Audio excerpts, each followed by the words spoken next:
A desert wanderer is always prepared for death. We would jokingly say that our lives were in leather sacks, whether it be like the water jerky or anything else in our sacks.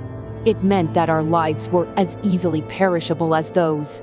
My husband was born in the desert and spent his whole life in the desert. Despite this, he enjoyed wandering the desert as if he still loved the desert. As he chewed on the jerky in his leather sack, he spoke. He said that just like the jerky that will turn soft and formless in his stomach, he will die and lay buried in the desert somewhere, digested by the sands. Where my husband had disappeared was a desert with red sand spread widely on the surface. It was something I had never seen before in my decades of wandering the desert. My husband's footsteps sped up in excitement, and when the red sand deepened in color from the sunset, my husband disappeared. The rain started to pour when I wandered lost in the desert, looking for my husband.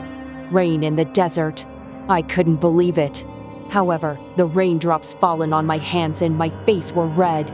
It was not rain, it was blood. Soon after, chunks as large as myself started thundering down to the ground all around me. As I neared it, the chunks were in the form of humans. When I looked up to the sky, a light so blinding and strong came shining into my eyes. I kept my forehead to cover my eyes from the light and blankly watched what was happening. Again, pieces of charred chunks came flying across the sun.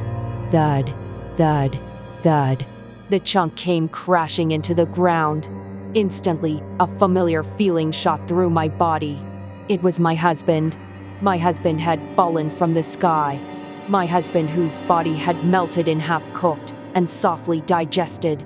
It seemed that a massive monster had swallowed him whole, digested him for half a day, then had spat him out.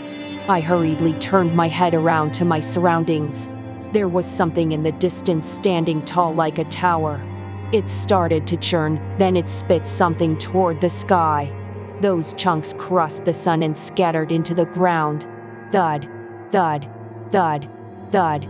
It was an ocean of corpses.